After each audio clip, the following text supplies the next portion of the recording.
Hello everyone. So today we are going to continue our series of BHIC 111 History of Modern Europe 1. ठीक है, lots of 1. हम लोग यहाँ पे 1780 से लेकर के 1939 तक की हिस्ट्री देखेंगे. बेसिकली वर्ल्ड वॉर के शुरू होने से पहले तक का जो भी इतिहास रहा है यूरोप का वो हम लोग कवर करने वाले हैं. ठीक है, तो this is the cover page of the chapter so that you guys are not confused कि क्या आप लोग सही सब्जेक्ट पढ़ रहे हो या नहीं पढ़ रहे हो. ठीक है, so these are the all of the chapters which we have to cover. ठीक है, पहला चैप्टर ऑलरेडी हम लोग कवर कर चुके हैं, दूसरा चैप्टर आज हम लोग कवर करने वाले हैं. तो ये सेकेंड चैप्टर है which is the French revolution and this is the context of the chapter.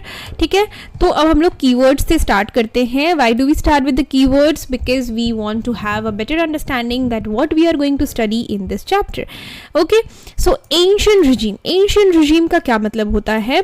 ये एक ओल्डर तरीका है रहने का, गवर्नेंस का, जो कि फ्रांस में चला करता था.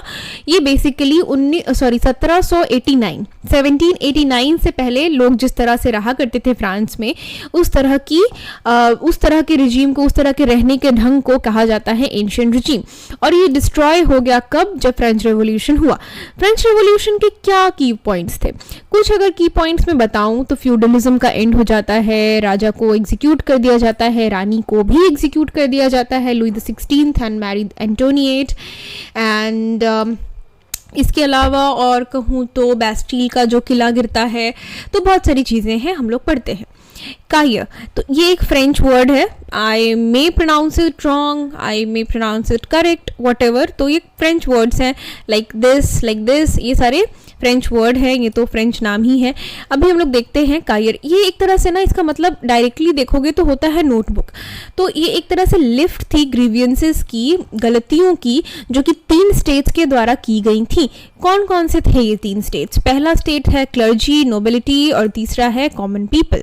ठीक है, तो ये सारी ग्रीवियंसेस एक प्रिपेयर किया गया था. और ये कब प्रिपेयर किया गया था? 1789 में किया गया था, जब स्टेट के जनरल इलेक्शंस होने वाले थे. इमिग्रेंट्स कौन थे? तो नोबल्स जो कि फ्रांस से बाहर चले जाते हैं रेवोल्यूशन के दौरान, वो सारे इमिग्रेंट्स थे.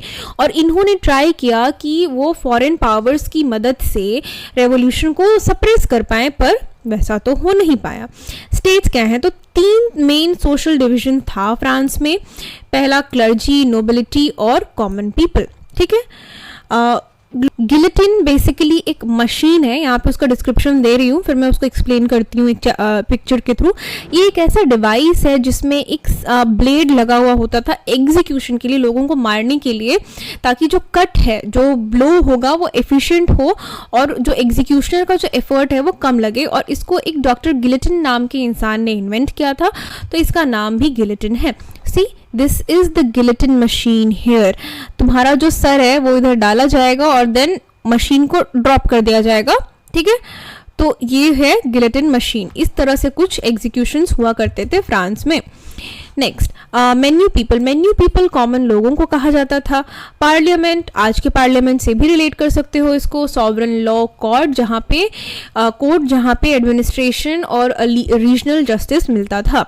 टेथ जो भी इसको प्रोनाउंस करते हैं, इसका मतलब होता है बेसिकली जो भी टैक्सेस आप किसी भी रिलीजियस अथॉरिटी को देते हो, वो टैक्स होता है. ये चर्च जो टैक्स कलेक्ट करता है उसको हम लोग टेथ कहते हैं. नाउ इंट्रोडक्शन से स्टार्ट करते हैं. The French revolution made France a pioneer in modern political culture by introducing principles of liberty, equality, fraternity that influenced Europe and democratic societies world wide. ठीक है, ये अनडेनाइबल फैक्ट है. ठीक है, फ्रांस वो पहला देश था जिसने डेमोक्रेसी को इतने बड़े लेवल पे यूज़ किया. ठीक है, इसका एक मुझे इससे एक पिक्चर याद आई, तो मैंने ये एक पिक्चर लेकर के रखी है.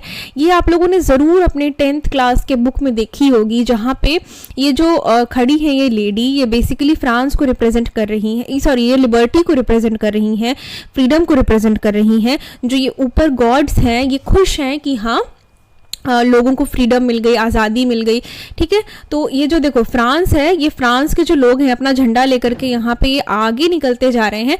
इनका इसका मतलब है कि ये अपना जो अचीवमेंट है वो गेन कर चुके हैं। ये देखो जर्मनी का झंडा, इटली का झंडा, ये सारे जो लोग हैं, ये इतने सारे लोग अभी लाइन में लगे हुए हैं और इनको भी यहाँ पे डेमोक्रेसी के पास आना है, ठीक है। तो आई होप कि आपको याद आ रहा होगा। बाय द वे मैंने 10th क्लास की भी पूरी हिस्ट्री कवर की हुई है, लिंक आपको डिस्क्रिप्शन बॉक्स में मिल जाएगा। तो अगर आपको जस्ट फॉर रिविजन या फिर फन के लिए भी देखने का मन है, आप जा करके देख सकते हो। सारे के सारे प्लेलिस्ट आपको डिस्क्रिप्शन बॉक्स में मिल जाएंगे, ठीक है। अब देखते हैं आगे। It overthrew feudal and monarchical systems, shaped new ideas of politics and highlighted the role of ordinary people in shaping events, ठीक है। तो फ्रेंच रेवोल्यूशन की वजह से क्या होता है कि फ्यूडल सिस्टम और मोनार्की जो है उसको अबॉलिश कर दिया जाता है, ओवरथ्रो कर दिया जाता है। फ्यूडल सिस्टम का क्या मतलब था? फ्यूडल सिस्टम का मतलब है कि नोबलमैन होगा, उसका स्टेट होगा, उसका लैंड होगा, उस पे लोग या तो बंधुआ मजदूर की तरह काम करेंगे या फिर बहुत कम वेज पे काम करेंगे। इन लोगों को टैक्सेस देने होंगे नोबलमैन को, मोनार्की सिस्टम को, ठीक है। तो ये सारी चीज़ें जो है ओवरथ्रो होती हैं और नए पॉलिटिकल आइडियाज़ जो है वो हाईलाइट होकर के आते हैं, ठीक। The third state democratic action established legitimacy while the popular uprising of 1792 advanced the revolution leading to the rise of a democratic republic, revolutionary ideologies and beginning of political parties, ठीक है।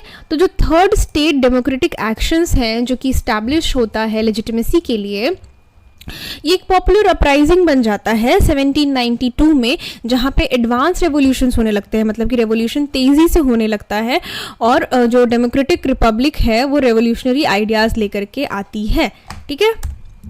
Now revolutionary overthrow of ancient regime and democratic action, ठीक है।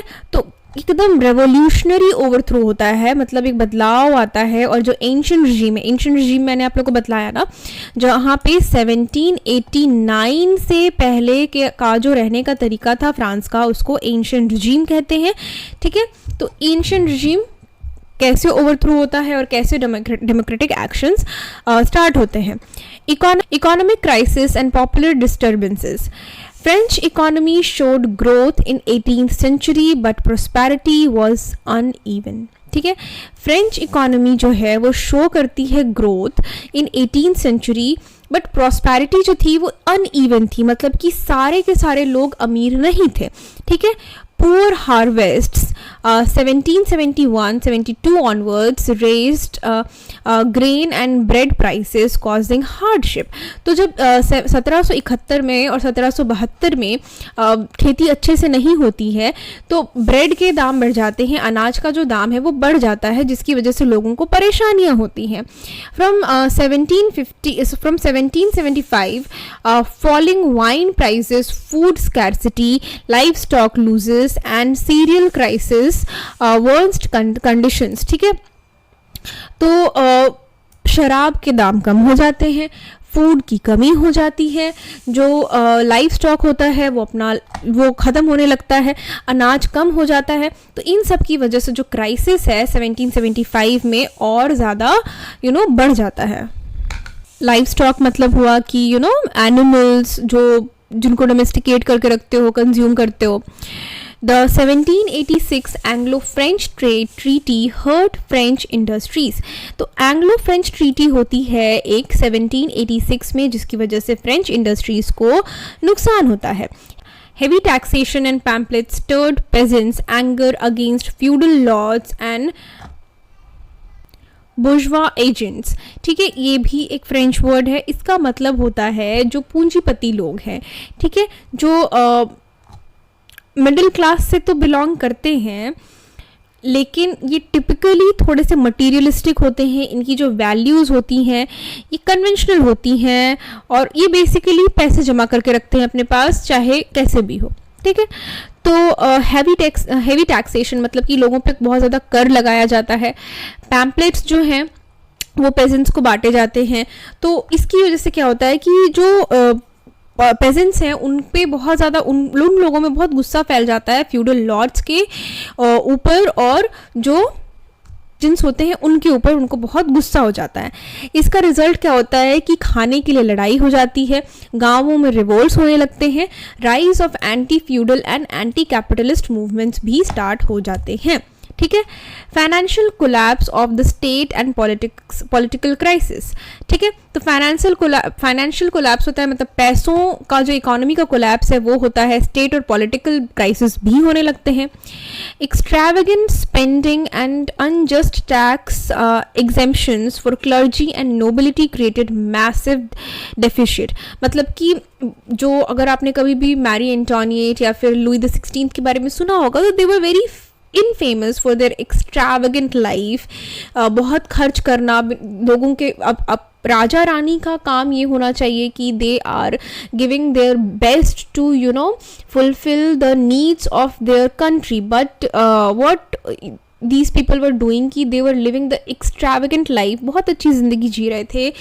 और क्या करते हैं कि जो टैक्स, बहुत अच्छी लाइफ ये खुद तो जी रहे हैं, और उसके बाद फिर टैक्स किस पे लगा रहे हैं, टैक्स ये पुअर लोगों पे लगा रहे हैं, और क्लर्जी और नोबिलिटी को ये एक्सेंट करके रखते थे, मतलब उन लोगों से ये टैक्सेस नहीं लेते थे। इसकी वजह से बहुत बड़ा डेफिसिट क्रिएट हो जाता है बिटवीन द पीपल। फ्रांस जो है वो बैंक करप्सी फेस करने लगता है विथ डेप्ट ऑफ 112 मिलियन लीवर्स, ये वहाँ की करेंसी है। तो इतना डेप्ट में वो चल रहा होता है France. Finance minister Calonne's attempt to introduce new taxes failed due to aristocratic opposition। तो इनका कहना था कि जो एरिस्टोक्रेटिक लोग हैं वो भी अब टैक्सेस दें, लेकिन ये अटेम्प्ट फेल हो जाता है क्योंकि जो एरिस्टोक्रेटिक लोग हैं वो इसको अपोज करते हैं। Summoning the assembly of notables failed to solve the crisis, led to the decision to summon the state general। तो ये सारे जो डिसीजंस लोग ले रहे थे, मतलब कि कोशिश की जा रही थी कि फाइनेंशियल कोलैप्स को होने से बचाया जाए, लेकिन अल्टीमेटली सब कुछ फेल होता जा रहा था और लास्टली स्टेट जनरल को समन करना पड़ता है। Revolt of notables and parliaments. तो ये अब रिवोल्ट्स के बारे में थोड़ा पढ़ते हैं, जो कि नोटेबल्स मतलब कि नोटेबल इंसानों के वजह से, नोटेबल इवेंट्स की वजह से और पार्लियामेंट के ऊपर हुआ। In 1787, the Assembly of Notables rejected Collins' reform and resisted new taxes। ठीक है, तो मतलब ये बेसिकली नोबल लोग थे जिन्होंने क्या किया कि जो फाइनेंस मिनिस्टर थे कोलिन्स, उनका जो नया विचार था कि अब सारे जो नोबल्स हैं, क्लर्जी हैं, सबको टैक्स देना पड़ेगा, तभी ही हम लोग इस डेप्ट को भर पाएंगे। तो उस आइडिया को ये लोग रिजेक्ट कर देते हैं, रेजिस्ट करते हैं। एरिस्टोक्रेसी जो है अपोज करती है सेंट्रल गवर्नमेंट को और डिमांड करती है कि सिर्फ state general had power to approve taxes, और डिमांड करती है कि सिर्फ और सिर्फ स्टेट जनरल ही इस टैक्सेशन के नए रिजीम को लागू कर सकता है। Opposition pamphlet spread leading to anti government rights in Paris and provinces. Parliament and nobility positions themselves as defenders of people's right, increasing unrest. तो पार्लियामेंट जो होती है वो लोगों के पक्ष में होती है और इसकी वजह से अनरेस्ट बढ़ने लगता है। कैसे बढ़ने लगता है कि एरिस्टोक्रेट्स जो थे वो नहीं चाह रहे थे कि वो टैक्सेस दें, तो जो अपोजिशन होती है पार्लियामेंट में वो पैम्पलेट्स बांटने लगती है, पर्चियाँ बांटने लगती हैं कि जाओ भैया, ये ऐसे कर रहे हैं, ये ऐसे कर रहे हैं, तुम लोग क्यों सह रहे हो, ये गलत है। ठीक है, तो इसकी वजह से और अनरेस्ट बढ़ने लगता है और दंगे होने लगते हैं पेरिस और उसके आसपास के प्रोविंसेस में। Calling of the state general and coming of revolution. ठीक है, तो अब स्टेट जनरल को बुलाना पड़ता है और क्या रेवोल्यूशन होता है। State General met in 1789 comprising 3 states, clergy, nobility and commoners। ठीक है, तो जो स्टेट जनरल्स हैं, मतलब कि जो 3 स्टेट्स हैं, क्लर्जी, नोबिलिटी और कॉमन, इन सब के जनरल्स जो हैं वो आपस में मिलते हैं 1789 में। ठीक है, third state bore the tax burden and demanded equality and fair representation. तो जो थर्ड स्टेट था वो चाहता था कि हम लोगों को टैक्स, ठीक है हम लोग देते हैं टैक्स, लेकिन अब हम लोगों को इक्वल शेयर चाहिए, हम लोग सारा ही टैक्स का जो वजन है वो नहीं उठाएंगे। ग्रीवियंस लिस्ट बनता है, कैशियर दे दोवांसेस, इसका मतलब है कि नोटबुक रखी जाती है, मतलब कि लिखी जाती है चीज़ों को, called for liberty, equality before law and constitutional limits on monarchy. ठीक है, तो सारी चीज़ों का नोट बनाया जाता है, ग्रीवियंस लिस्ट बनाई जाती है जहाँ पे कहा जाता है कि लिबर्टी होनी चाहिए, आज़ादी होनी चाहिए, समानता होनी चाहिए और मोनार्की के कुछ ना कुछ उसकी लिमिट होनी चाहिए। ऐसा नहीं कि अनंत काल के लिए और एकदम इन्फिनिटी के लिए वो जो भी चाहे वो करता रहे। जो थर्ड स्टेट है डिक्लेयर करता है itself the National Assembly in June 1789 and vowed together through the tennis court oath to draft a constitution. This marked the shift towards sovereignty of the people. तो थर्ड स्टेट है वो क्या करता है, वो नेशनल असेंबली को खुद के लिए एक नेशनल असेंबली डिक्लेयर करता है, एक ओथ लेता है और यहीं से सॉवरेनिटी ऑफ पीपल स्टार्ट हो जाती है। ठीक है, रोल ऑफ फिलोसफर्स, तो इन सारी चीज़ों के पीछे क्या है, इतना कोई बड़ा डिसीजन ले लेना ऐसे ही कोई इंसान नहीं कर सकता है या ऐसे ही कोई ग्रुप ऑफ पीपल नहीं कर सकता है। इसके पीछे फिलोसफी होती है, आइडियोलॉजी होती है। तो enlightenment thinkers like Rousseau, Montesquieu, Voltaire, तो ये सारे लोग जो हैं challenged feudal and monarchical authority. इन्होंने फ्यूडलिज्म को और मोनार्की को चैलेंज किया। रासो का social contract argued for people's sovereignty. Rousseau की जो उनका जो थिंकिंग था, उसने लोगों की स्वायत्ता, मतलब कि एक इंसान के क्या अधिकार होते हैं उसके बारे में बात की।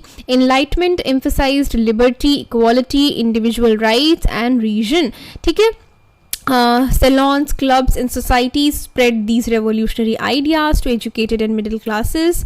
तो ये जो आइडियाज़ हैं इनलाइटमेंट के, जहाँ पे लोग लिबर्टी, इक्वालिटी, इंडिविजुअल राइट्स और रीजन्स के बारे में कि क्यों चाहिए ये चीज़, क्यों मोनार्की ज़रूरी है, भगवान ने क्या उनको सच में भेजा है हमारे ऊपर रूल करने के लिए। तो ये सारी चीज़ें जो सेलॉन्स में, क्लब्स में और जैकोबियन क्लब के बारे में आपने सुना हो, आपको याद हो, 10th क्लास में आपने पढ़ा होगा। तो जैकोबियन क्लब्स में क्या होता था कि एक जगह है जैकोबियन इन फ्रांस, तो उस जगह पे लोग मिलते थे, वो एक रेस्टोरेंट का नाम है आई गेस, तो वहाँ लोग मिलते थे और इस तरह की आइडियोलॉजी की बात करते थे। तो तब कहीं पे भी फिर उस समय कोई इस तरह की आइडियोलॉजी का बात करता था तो उस क्लब को जैकोबियन क्लब कहा जाता था। तो क्लब्स में, सोसाइटीज़ में ये धीरे धीरे रेवोल्यूशनरी आइडियाज़ जो हैं वो स्प्रेड होने लगते हैं। किन लोगों में स्प्रेड होते हैं? जो लोग थोड़े पढ़े लिखे थे, मिडिल क्लास लोगों के बीच में ये सारी चीज़ें स्प्रेड होने लगती हैं। Intellectual leadership from professionals, lawyers, doctors, writers provided ideological unity for the revolution. ठीक है, तो जो इंटेलेक्चुअल लोग थे वो इन सारी चीज़ों को थोड़ी और हवा देते हैं। कौन थे ये इंटेलेक्चुअल लोग? इनमें से इसमें बहुत सारे लोग थे इंटेलेक्चुअल्स, बट कुछ जो प्रोफेशंस थे इसमें, जैसे डॉक्टर्स, राइटर्स और लॉयर्स। ठीक है, इन समरी कह सकते हैं कि economic hardship, financial collapse, resistance by nobility and enlightenment ideas together led to the fall of ancient regime and the rise of democratic revolution in France. तो अकेले सब कुछ नहीं हुआ, कोई एक रीज़न नहीं था कि हाँ इसके वजह से फ्रेंच रेवोल्यूशन हुआ। सबसे पहले तो लोगों को क्लाइमेटिक कंडीशंस की वजह से खाने की कमी होती गई, उसकी वजह से इकोनॉमिक हार्डशिप्स आने लग गए, फाइनेंशियल कोलैप्स होने लग गया, फ्रांस चला गया डेप्ट में। कोशिश की गई कि अब नोबल्स भी टैक्स दें, लेकिन नोबल्स ने टैक्स देना ज़रूरी नहीं समझा, उन्होंने इस चीज़ को रेजिस्ट किया। और उसके बाद जो फिलोसफर्स की जो इनलाइटमेंट वाली थिंकिंग थी वो लोगों में फैलती गई और इन सब ने मिलकर के एंशिएंट regime को गिरा दिया। Principles of legitimation. French revolution जो है वो क्यों शुरू होता है? फ्रेंच रेवोल्यूशन एक कॉन्ट्रडिक्शन से शुरू होता है। ये कॉन्ट्रडिक्शन जो है ये एब्सोल्यूटिज्म, मतलब कि एकदम एब्सोल्यूट पावर जो मोनार्की जैसी पावर होती है उसके बीच, और इनलाइटमेंट पॉलिटिक्स जहाँ पे लोग liberty, freedom of speech, ideas के बारे में बात कर रहे थे। इन दोनों आइडियोलॉजीज़ के में कॉन्ट्रास्ट की वजह से, कॉन्ट्रडिक्शन की वजह से फ्रेंच रेवोल्यूशन शुरू होता है और धीरे धीरे ये एक लेजिटिमेसी का क्राइसिस बन जाता है। The National Assembly formed in June 1789 by the third state redefined legitimacy by emphasizing the sovereignty of the people। ठीक है, देखो जो थर्ड स्टेट है, हम लोगों ने 1 2 3 तीन स्टेट्स देखे हैं फ्रांस में, जो कि क्या है, क्लर्जी है, नोबल्स हैं, और तीसरा क्या है, तीसरा है कॉमन पीपल। तो जो थर्ड स्टेट है वो कॉमन पीपल का स्टेट था, जहाँ पे ये लोग क्या करते हैं कि लेजिटिमेसी को रीडिफाइन करते हैं और सोवरेनिटी ऑफ पीपल को एम्फसाइज करते हैं, मतलब किसी एक इंसान के अधिकार के ऊपर ये लोग अपना मत रखते हैं। सेल्स आर्ग्यू करते हैं कि nation and the third state alone had the authority to give France a constitution, मतलब कि जो फ्रांस है, फ्रांस जो खुद में एक देश है और जो तीसरा जो तबका है, जो कॉमन लोग हैं, वो खुद में इतनी अथॉरिटी होल्ड करते हैं कि वो फ्रांस के लिए कॉन्स्टिट्यूशन बनाए और उस पर चले। ठीक है, the constituent assembly abolished privileges, feudalism and threads, creating a new society based on equality, liberty, property and resistance to operation। ठीक है, तो कॉन्स्टिट्यूशन असेंबली क्या करती है, वो प्रिविलेजेस को ख़त्म करती है, मतलब कि जो बर्थ प्रिविलेजेस मिले होते हैं नोबल्स को और मोनार्क्स को, उनको ख़त्म करती है, फ्यूडलिज्म को ख़त्म करती है। और ये टीथ क्या होता है, टाइथ बेसिकली एक ऐसा टैक्स होता है जो कि रिलीजियस अथॉरिटी को दिया जाता है। तो इन सारी चीज़ों को ख़त्म किया जाता है और इन सारी चीज़ों को प्रमोट किया जाता है, liberty, property rights and resistance को प्रमोट किया जाता है। ठीक है, दो मेजर डिबेट्स जो हैं वो शेप करती हैं लेजिटिमेसी को। पहला क्या है कि declaration of rights of man granted basic rights and citizenship. ठीक है, मतलब कि आदमियों के क्या बेसिक अधिकार होने चाहिए, क्या अधिकार होने चाहिए कि उनको बेसिक राइट्स मिले और देशवासी होने का स्टैम्प मिले कि हाँ तुम यहाँ के सिटीजन हो। Sovereignty, struggle over who exercised sovereignty, monarchy, national assembly और the people. This led to conflict between parliamentary democracy and popular sovereignty, each claiming individual authority। ठीक है, यहाँ तक देखते हैं। देखो थोड़ा सा ये जंबल हो गया है, मैंने ये पीपीटी स्लाइड ठीक से प्रिपेयर नहीं की है, बट थोड़ा सा समझने की कोशिश करना कि दो मेजर डिबेट्स जो हैं वो स्टैब्लिश होती हैं। पहला जो है वो declaration of rights of man, मतलब कि लोगों की क्या राइट्स होने चाहिए, और दूसरा जो है वो होता है सॉवरेनिटी। ठीक है, तो ये सारी चीज़ें इवेंचुअली क्या करती हैं कि कॉन्फ्लिक्ट को बढ़ा देती हैं पार्लियामेंट्री डेमोक्रेसी और पॉपुलर सॉवरेनिटी के बीच में। ठीक है, जहाँ पे दोनों ही अपनी अपनी अथॉरिटी को क्लेम कर रहे होते हैं। जैकोबियन रिपब्लिक एंड टेरर 1792 से लेकर के 94। Louis the 16th lost legitimacy after fleeing in 1791 and was disposed in 1972 radicals supported by Persian masses and clubs like Jacobians। ठीक है, तो मैंने जैकोबियन क्लब आपको पहले भी एक्सप्लेन किया कि फ्रांस में एक जगह है जैकोबियन, जहाँ पे लोग मिलते थे और बहुत सारी आइडियोलॉजीज को डिस्कस करते थे। तो उन सारे क्लब्स को ही जैकोबियन क्लब्स कहा जाने लगा, जो मिल करके इस तरह की विचारधारा के बारे में बात किया करते थे। तो जैकोबियन क्लब और इसका क्या टेरर था। तो लुई 16 जो हैं, जो फ्रांस के आखिरी राजा थे, वो क्या करते हैं कि वो अपनी लेजिटिमेसी को खो देते हैं जब वो फ्रांस से भाग जाते हैं 1791 में। लेकिन ये 1792 में इनको पकड़ लिया जाता है और इनको अल्टीमेटली एग्जीक्यूट कर दिया जाता है। ठीक है, Radicals supported by Persian masses and clubs like Jacobians established the National Convention on the basis of universal male suffrage। तो क्लब्स मिलकर के, radicals मिलकर के क्या करते हैं कि वो यूनिवर्सल मेल सफरेज, मतलब कि सबको ही वोट देने का अधिकार होगा, इस चीज़ को स्टैब्लिश करते हैं।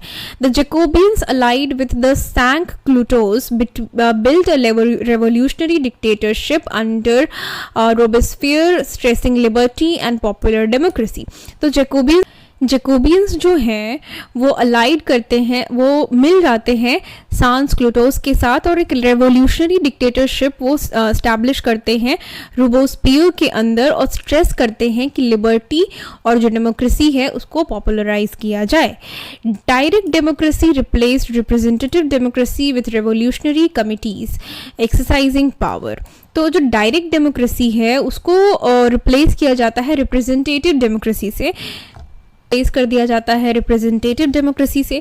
डायरेक्ट डेमोक्रेसी में क्या होता है कि लोग खुद से अपने लिए लॉज बनाएंगे, और यहाँ पे क्या होगा रिप्रेजेंटेटिव डेमोक्रेसी में कि लोग कुछ लोगों को चुनेंगे और उसके बाद फिर वो लोग उनके लिए लॉज बनाएंगे विथ रेवोल्यूशनरी कमिटीज।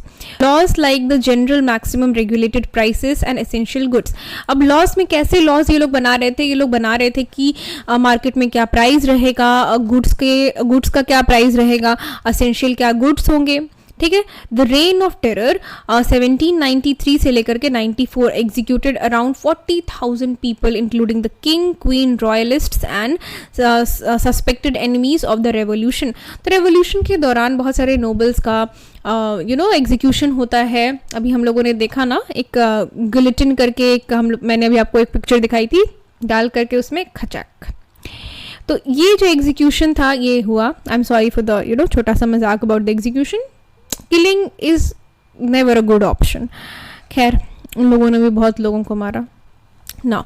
तो ये जो रेन ऑफ टेरर है वो क्या बतलाता है कि लगभग 40,000 लोगों की मौत होती है, including king Louis the 16th, Marie Antoinette और इनके आसपास के रॉयलिस्ट्स, और जो भी सस्पेक्टेड एनिमी लगा कि वो फ्रेंच रेवोल्यूशन को दबाना चाह रहा है, उन सबको मार दिया गया। ठीक है।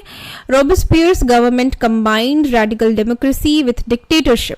ठीक है। तो इसकी जो गवर्नमेंट थी इसने क्या किया कि इसने रेडिकल डेमोक्रेसी का सहारा लिया और डिक्टेटरशिप को भी अपनाया। ठीक है। Creating both fear and progress, जिसकी वजह से लोगों में डर और प्रोग्रेस आया। The Thermidorian republic. The Thermidorian republic 1795 से लेकर के 1999 तक 1799 तक चला। After Robespierre's fall debate resurfaced on rights, sovereignty and representation. तो इसका जब फॉल होता है, इनको भी शायद एग्जीक्यूट कराया जाता है, तो इनके फॉल के बाद फिर से लोग बात करने लग जाते हैं कि अब क्या राइट्स होंगे, क्या सॉवरेनिटी होगी, क्या रिप्रेजेंटेशन होगा, क्या आइडेंटिटी होगी। तो न्यू प्रिंसिपल जो है वो स्ट्रेस करते हैं लॉ पे, ड्यूटीज पे, लिमिट्स ऑफ राइट्स पे, balancing freedom and social order. ठीक है। A jury constitutionnaire was propose to oversee constitutional laws. तो एक जूरी को प्रपोज किया जाता है। जूरी मतलब कि कुछ लोग जो बैठ करके सारे कॉन्स्टिट्यूशनल लॉज को देखेंगे, समझेंगे, सही तरीके से चलाएंगे। ठीक है। The 1795 Constitution created a bicameral legislature and a directory with 5 directors representative a conservative term. ठीक है। तो 1795 में जिसमें बाईकार्मल लेजिस्लेचर का मतलब होता है कि अपर हाउस होगा और लोअर हाउस होगा, जहाँ पे इसका एक एग्जांपल आप देख सकते हो लोकसभा, राज्यसभा जैसे भारत में है। तो इस तरह से सिस्टम चलेगा और इसके साथ साथ डायरेक्टरी सेटअप की जाती है जिसमें 5 डायरेक्टर्स होते हैं जो कि कंजर्वेटिव टर्न को रिप्रेजेंट कर रहे होते हैं। The directory suppressed radicalism, limited democracy with property qualification and strengthened state bureaucracy and military. ठीक है। क्या होता है कि जो डायरेक्टरी है वो रेडिकलिज्म को सप्रेस करती है, मतलब कि जो थोड़ा सा लोग रेडिकल हो गए हैं, ज़्यादा ही अग्रेसिव हो गए हैं, उसको सप्रेस करती है। डेमोक्रेसी को थोड़ा लिमिट करती है, प्रॉपर्टी को क्वालिफिकेशंस मतलब प्रॉपर्टी लॉज के ऊपर ध्यान देती है, और स्ट्रेंथन करती है ब्यूरोक्रेसी को और मिलिट्री को। ठीक है। Political power shifted to the bourgeois and elites, laying foundations for 19th century French governance. तो political power जो पहले मोनार्क्स और नोबल्स के हाथों में होती थी, वो अब पूंजीपतियों मतलब कि जिनके पास पैसे हैं और एलीट क्लास के लोग हैं उनके हाथों में शिफ्ट होने लगती है, जो कि 19th century के फ्रांस का बेस बनाते हैं। The revolution transformed legitimacy from monarchy to people's sovereignty, moved through radical Jacobean democracy and terror, and finally settled into the conservative Thermodian republic, balancing rights, law and stability under elite control. ठीक है। तो revolution जो है वो transform कर देता है legitimacy को। मतलब लेजिटिमेसी का मतलब यहाँ से ये है कि मान लो ये फ्रांस है तो यहाँ पे कौन रूल करेगा। पहले तो राजा महाराजा रूल करा करते थे, मोनार्की चलती थी। तो उसके बाद फिर अब क्या होने लगा है कि अब लोगों की पीपल्स चॉइस के हिसाब से यहाँ पे अब डेमोक्रेसी के हिसाब से यहाँ पे एक लीडर डिसाइड किया जाएगा। इसमें किनका हाथ रहा, इसमें जैकोबियन क्लब का हाथ रहा। हम लोगों ने टेरर का माहौल देखा जहाँ पे अराउंड 40,000 से ज़्यादा लोगों को मार दिया गया, क्योंकि उन पे या तो आरोप थे या तो वो सच में रेवोल्यूशन को रोकना चाह रहे थे इसके लिए। ठीक है। उसके बाद फिर कंजर्वेटिव रिजीम आएगा, फिर बैलेंसिंग राइट्स होगा। ठीक है।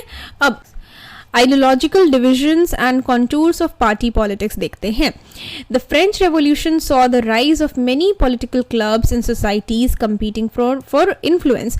तो फ्रेंच रेवोल्यूशन में बहुत सारे पॉलिटिकल क्लब्स का उदय होता है जो लोग चाह रहे थे कि उनको थोड़ा सा इन्फ्लुएंस मिले, उनकी सत्ता बन पाए, जैसे कि कोर्डेलियर्स क्लब, कोर्डेलियर्स क्लब, ठीक है। तो linked to sans culottes artisans, shopkeepers and journeyman believed in direct democracy mobilised the Paris mob, ठीक है। तो ये जो कॉर्डेलियर्स क्लब था ये डायरेक्टली कहाँ किन लोगों पे, जो आम आदमी थे उन पे ध्यान देते थे और इन्होंने मॉब को, मतलब कि भीड़ को इन्होंने मूव किया पेरिस की तरफ। Jacobin club started as a moderate but turned radical over time, मतलब कि ये स्टार्टिंग में लोग बातचीत करके अपनी काम करना चाहते थे, लेकिन ये समय के साथ रेडिकल होने लग गया, मतलब इन्होंने भी हथियार उठाने शुरू कर दिए। Spread branches across France and became the hub of republicanism by, मतलब कि ये फ्रांस से शुरू होता है और उसके बाद फिर ये यूरोप के अलग अलग हिस्सों में भी बढ़ जाता है। और इन जैकोबियन क्लब्स में जो लोग होते थे वो लोग रिपब्लिक चीज़ों की बात किया करते थे। By 1791, the Legislative Assembly showed division leading to the split between moderates and Republicans, ठीक है। मतलब कि लेजिस्लेटिव असेंबली में अब दो भाग देखने को मिल रहे थे। पहला तो मॉडरेट्स, मतलब जो चाहते थे कि वो धीरे धीरे बदलाव हो, कोई वो मारकाट नहीं करना चाहते थे, लेकिन जो रिपब्लिकन्स थे, जैकोबियंस थे, वो थोड़े रैडिकल होने लगे थे। कॉन्स्टिट्यूशनलिस्ट्स वर्सेस रिपब्लिकन्स फ्लुएंस, ठीक है। देखते हैं। Moderates who supported monarchy wanted to reconcile the king with the nation. तो moderates जो थे वो चाहते थे कि राजा फिर से आ जाए और उनकी सत्ता फिर से चले। Backed by the menu people, middle class, और इसको कौन सपोर्ट करा था? इनको सपोर्ट कर रहे थे मिडिल क्लास लोग। मॉडरेट्स को कौन सपोर्ट कर रहे थे? मिडिल क्लास लोग। जैकोबियन या फिर रिपब्लिकन्स जो थे वो लेफ्ट विंग के लोग थे, जो कि stronger in radical politics than in the assembly, मतलब कि इनका स्ट्रॉन्ग होल्ड था और ये अपनी आइडियोलॉजी पे स्टिफ थे कि no, we don't want the monarchy back. Leaders include Merlin, Shabat, Shotton, इस तरह के लीडर्स जो थे ये इंक्लूडेड थे इस जैकोबियन क्लब में। गिरोंडियंस, ठीक है। तो advocated war against Austria to defend revolution, however after Louis the 16th fight their cause weakened. तो इन लोगों ने क्या किया कि इन लोगों ने अपने पड़ोसी राज्य ऑस्ट्रिया के ऊपर वॉर को शुरू किया रेवोल्यूशन के नाम पे, लेकिन जैसे ही लुई द 15th वीक पड़ जाता है तो उसके बाद इनका जो कॉज है, जो लड़ने का जो आइडिया है, वो कमज़ोर होता चला जाता है।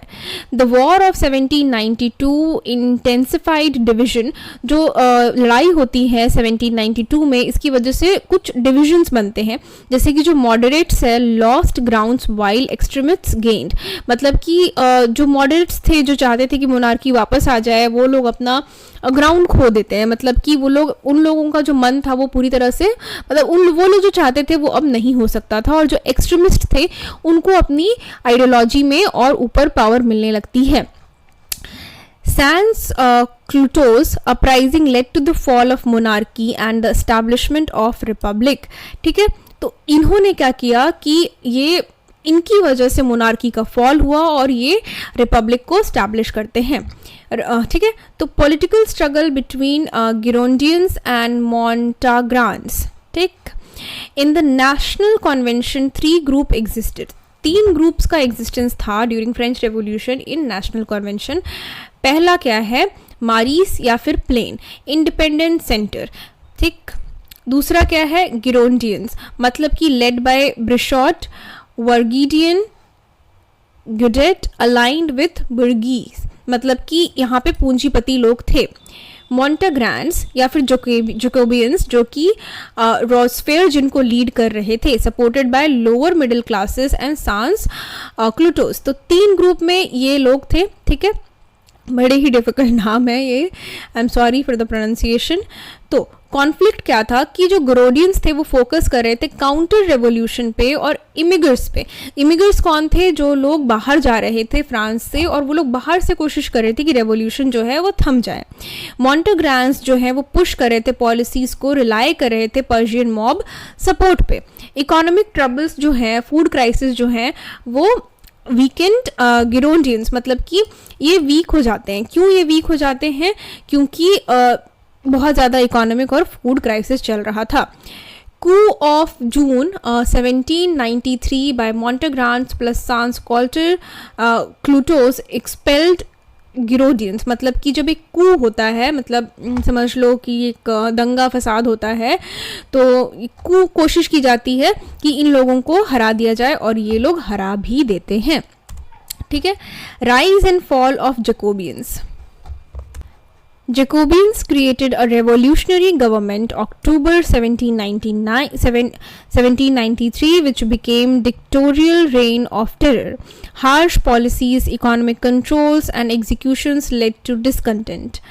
On 27 July 1794, Robespierre and Montgrand were overthrown by conservatives. ठीक है, तो कंजर्वेटिव्स कौन थे, थोड़ा सा अगर मैं बताऊं तो कंजर्वेटिव्स वो लोग थे जो चाहते थे कि मोनार्की फिर से वापस आ जाए, और वो ऐसा नहीं चाहते थे कि जो कुछ भी रेवोल्यूशन हुआ है वो बिल्कुल से ख़त्म हो जाए। वो चाहते थे जो अच्छी चीज़ें आई हैं रेवोल्यूशन से द्वारा, जैसे कि मिलिट्री, तो ये सारी चीज़ें रहें लेकिन मोनार्की फिर से रिस्टोर हो जाए, ऐसा कंजर्वेटिव्स चाहते थे। ठीक है, अब ऊपर चलते हैं। जैकोबियंस की वजह से एक रेवोल्यूशनरी गवर्नमेंट तो बनती है, लेकिन इनके जो हार्श टेरर का जो माहौल इनकी वजह से क्रिएट होता है, किसी को भी कभी भी एग्जीक्यूट करवा देना, तो इन हार्श पॉलिसीज़ की वजह से जो इकोनॉमिक का कंट्रोल है, एग्जीक्यूशन है, लोगों में डिसकंटेंट मतलब कि डिसबिलीफ फैला देता है, और आखिरकार जो जैकोबियन के जो लीडर थे रॉस्फेयर, इनको भी एग्जीक्यूट करवा दिया जाता है। किनके द्वारा? कंजर्वेटिव्स के द्वारा। Return of centre. ठीक है, return of centre. After the fall of Jacobians, जब जैकोबियंस हार जाते हैं, मारीस प्लेन जो है वो फिर से पावर गेन कर लेते हैं।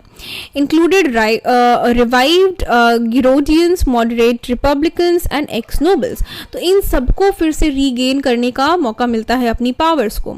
दे prioritised property and order over ideology. ठीक है, तो इन्होंने प्रॉपर्टी को महत्व दिया, इस मतलब आइडियोलॉजी जो फिलोसोफर्स थे उनकी आइडियोलॉजी के ऊपर अपनी प्रॉपर्टी को इन्होंने ज़्यादा महत्व दिया। Later radical movement Babeuf plot led by Bebov aimed for radical property redistribution and early communism. तो इनका कहना था कि जो एक इंसान हत्या करके सारी प्रॉपर्टी बैठा है वो नहीं हो, प्रॉपर्टी का फिर से रीडिस्ट्रीब्यूशन हो। लेकिन जो प्लॉट है वो फेल हो जाता है और जो लीडर्स हैं वो एग्जीक्यूट करा दिए जाते हैं। Mark the decline of radical revolutionary politics until the monarchy was restored in 1815। ठीक है, तो रेडिकल रेवोल्यूशन का अंत हो जाता है। किसके साथ अंत हो जाता है? प्लॉट के साथ अंत हो जाता है। इस प्लॉट के साथ जहाँ पे इनका कहना था कि रीडिस्ट्रीब्यूट कर दो प्रॉपर्टी को, तो इस प्लॉट पे जब उनको एग्जीक्यूट करवा दिया जाता है इन लीडर्स को, तो ये सारी चीज़ें ख़त्म हो जाती हैं। ठीक, the French revolution political landscape shifted constantly from constitutional monarchists to radical republicans to resurgence of moderates reflecting deep social and class struggle that shaped modern politics। देखो, ये जो फ्रेंच रेवोल्यूशन हुआ ना, ये ऐसा नहीं हुआ कि राजा को एक बार ओवरथ्रो कर दिया गया, अब सब कुछ ठीक चल रहा है, एकदम डेमोक्रेसी चल रही है, नहीं। लुई द 16 को एग्जीक्यूट करवा दिया जाता है। अलग अलग लेवल पे बहुत सारे क्लब्स चल रहे होते हैं, सबकी अपनी अपनी आइडियोलॉजीज़ होती हैं, रेडिकल रेवोल्यूशंस होते हैं, इनको भी डाउनफॉल देखने को मिलता है। उसके बाद फिर नेपोलियन आता है, फिर नेपोलियन को भी हरा दिया जाता है। उसके बाद फिर ट्रीटी ऑफ वियना होती है, और उसके बाद फिर लुई द 16 के कज़न को किंग बनाया जाता है, बहुत कुछ होता है। ठीक है, now all we are left with the question answers. So as usual, I won't be explaining the question and answers. I have discussed the chapter. So what you guys can do, you guys can pause and take the screenshot, or you can also, guys can pause and take the screenshot. Also, you guys can write it down so that in your mind, in your head, you can understand what you have studied and what you have to write in an examination. It's up to you. आप क्या करना चाहते हो? screenshots delete हो जाते हैं, unnecessary समझे जाते हैं। तो अगर ये सब भी नहीं करना है, लिखना भी नहीं है, स्क्रीनशॉट भी नहीं लेना है, तो 2-3 बार वीडियो को सुन लो। ठीक है, इससे आपको रिविजन हो जाएगा, क्योंकि जो कुछ भी पढ़ा है वही क्वेश्चन आंसर्स में है। Apart from this, if you guys want me to make any another explanatory video on any other subject, feel free to comment down below. And also I do make some videos around historical topics, so you can go and check it out. Everything is in the description box. So bye bye, all the best for all of your examinations.